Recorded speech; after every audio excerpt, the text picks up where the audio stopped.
समय आया, एक बार करवा का नाम उस जो पार्वती जी की सहेली थी उसका नाम करवा पड़ गया। करवा पड़कर एक साधारण परिवार में उसका जन्म था। पति के साथ संग में रह रही थी। पति को थोड़ा शरीर में शिथिलता हो गई थी और वो शिथिलता को देखकर पति को लगी प्यास। जब प्यास लगी तो पानी पीने के लिए पति सरोवर के पास गया। जरा ध्यान देना इस कथन।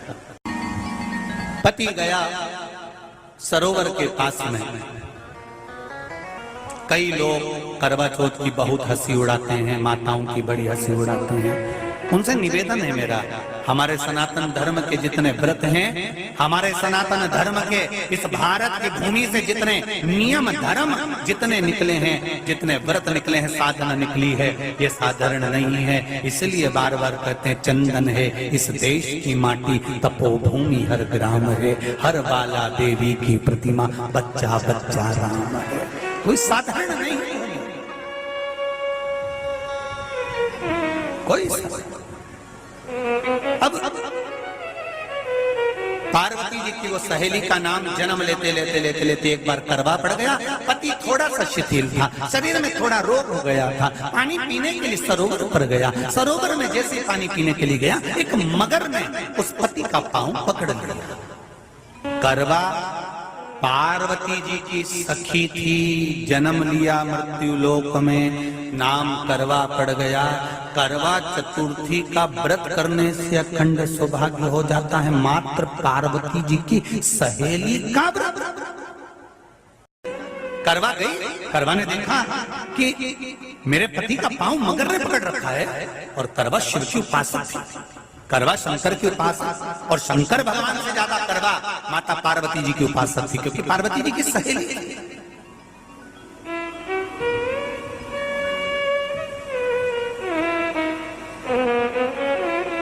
पति का पांव खींचकर मगर पानी में लेकर जा रहा था। करवा आराधना में लगी हुई थी। करवा ने मिट्टी का एक गोल भाग ही बनाया था, जिस पर पार्वती जी का जो नीचे का पीठी का होती है उस पर शिवलिंग रखा था। केवल नीचे का भाग का निर्माण ही करा था और करवा के कानों में शब्द पड़ गया। करवा के कानों में शब्द पड़ गया, पति के चीखने की आवाज आई। करवा दौड़ पड़ी। ये तो कैलेंडर में छपा हुआ करवा चौथ का फोटो आने लगा, नहीं तो पहले नियम था दीवार पर बनाई जाती थी और वहां पूजन करी जाती थी। कई माताएं जानती होगी यहाँ पर आज भी, पहले दीवार पर बनती थी, पूरा परिवार की सौभाग्यवती नारियां वहां आकर पूजन करती थी एक जगह, फिर बाद में छत पर जाकर करवे का अर्घ दिया करती थी। ये नियम था। अब तो बना बनाया कागज आ जाता, उसको चिपका दो, पूजन कर लो, वो अलग प्रमाण। पर यहाँ करवा मट्टी का भाग का लेपन कर रही थी और लेपन करते करते बस उस समय पर पति की आवाज आई, छोड़ा। करवा भागी और शिव आराधना में लगी हुई करवा, पार्वती की आराधना में लगी हुई करवा भाग कर गई। पति को देखा तो मगर खींच कर ले जा रहा था। करवा ने अपना चीर फाड़ कर मगर की पूंछ को पकड़कर खींचा। और कितना सात्विकता में बल होगा, जरा विचार करना कि मगर को खींच कर वृक्ष के नीचे ले गई और वृक्ष के नीचे नहीं जा पाई तो वहीं पर घाट के ऊपर घास लगी हुई थी। इसलिए आज भी करवा चौथ के व्रत में आपने देखा होगा कुछ सलाखें, कुछ घास आपको मिल जाती है। उससे एक घास से, मात्र एक घास, एक घास से उसने उस मगर को बांध दिया। मगर हिल नहीं पाया। यम के दूत आ गए इसके पति को मौत के ग्रास ले जाने के लिए। यम के दूत। करवा ने पूछा तुम कौन हो, कैसे आना हुआ? यमदूत कहते हैं तुम्हारे पति का आज अंतिम दिन है, अंतिम समय, अंतिम पल है, ये मरेगा। करवा कहती अगर मारना है तो इस मगर को मारो जिसने मेरे पति का पांव पकड़ रखा। प्राण छोड़ना है तो इस मगर के छोड़िए, मेरे पति के तो प्राण आप ले जा नहीं सकते। करवा हम अपने नियम को नहीं बदल सकते। तेरे पति की अंतिम सांसें हैं, वो मरेगा। मगर को अभी नहीं मरना है, मगर अभी कम से कम 9 महीना और जीवित रहेगा। इसका हमारे पास लेख है। करवा कहती है ऐसा हो नहीं सकता। यमदूत खड़े हैं, ले जाने दे नहीं रही। क्रोध आ गया करवा को, हाथ में जल उठाया। अगर एक यमदूत भी मेरे पति को उठाकर ले जाता है तो मैं शिव भक्त माता पार्वती जी की भक्त करवा आपको श्राप दे दूंगी। सब दौड़ पड़े, यमराज के पास चले गए। यमराज ने पूछा तुम दौड़ कर आए हो, क्या हुआ? यमराज पूछते हैं, दूत कहते हैं वो करवा अपने पति को नहीं लाने दे रही। यमराज वहां कर खड़ा हो जाता है। करवा को समझाया, करवा तेरे पति के प्राण जा चुके हैं, तेरा पति अब मरने वाला है, अंतिम क्षण इसको ले जाने दे, इसका आज आखिरी दिन है। मगर को ले जा पर मेरे पति को नहीं। मान नहीं पाया।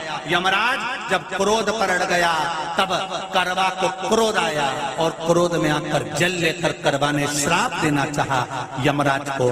यमराज चरणों में पड़ गया, रेन दे करवा, मैं तुझे वर देता हूँ। आज चतुर्थी का दिन है, तेरे पति को मैं जीवन दान देता हूँ। आज के दिन जो तेरे नाम से व्रत धारण करेगा उसका खंड सौभाग्य स्वयं यमराज करेगा। स्वयं ये वो करवा चौथ का व्रत है। इसलिए करवा चौथ के उद्यापन में लिखा है,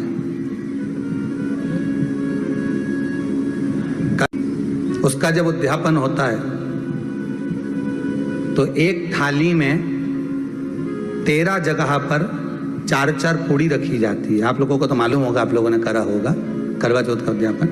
एक थाली में 13 जगह पर पूड़ी और सीरा, सीरा मतलब हलवा रखा जाता है। और रखने के बाद में उसके ऊपर एक पत्तल रखकर उस पर सुहाग का वस्त्र, साड़ी, 5 वस्त्र, सुहाग सामग्री सब उस पर रखी जाती है। और रखने के बाद में हाथ में कंकु, चावल, हल्दी लेकर संकल्प लेकर उस थाली पर से घुमाया जाता है।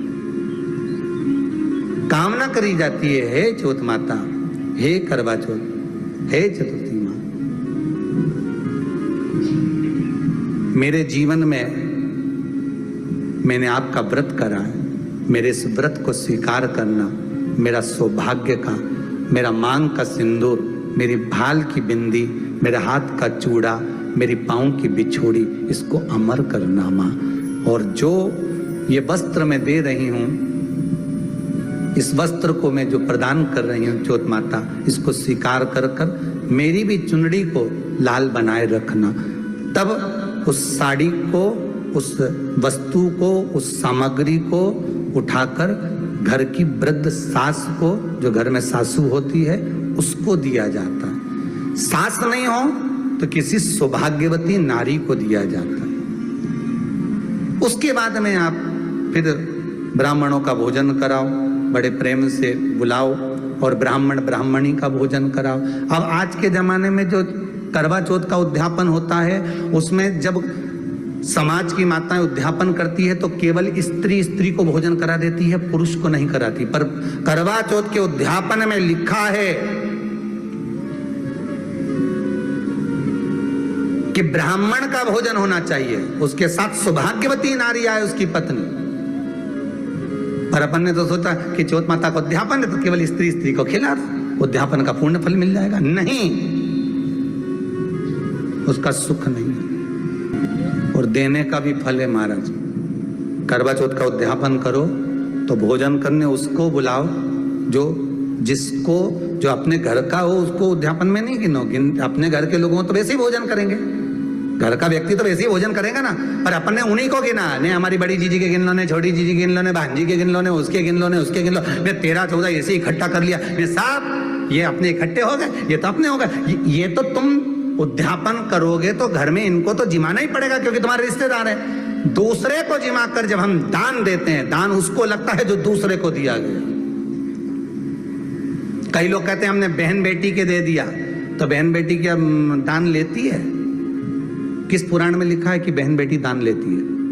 हमको वो भी बताना कि बहन बेटी दान लेती है, क्योंकि बेटी तो खुद कन्यादान में जाती है। बेटी का कन्यादान होता है, वस्तु का दान नहीं। बेटी खुद दान में दी जा रही है, कन्यादान में। बेटी कभी दान नहीं लेती महाराज, बहन बेटियां कभी दान नहीं लेंगी। और बहन बेटियों को कह भी देना चाहिए, अगर भाभियों बोले कि हमने जीजी को दान, है दान मान नहीं ले रहा है, देना हो तो ठाट से हमारा हक दे रही हो। हम साल भर में आते हैं तो राखी पे साड़ी दे रही हो, ये हमारा हक है, क्योंकि हमारे मकान में रह रही हो, हक दे रही हो, दान नहीं। दान देना है तो पंडित जी के दो, दान देना है तो ब्राह्मण को दो, गौ माता को दो। हम दान नहीं ले रहे, हम अपना हक मांग रहे हैं।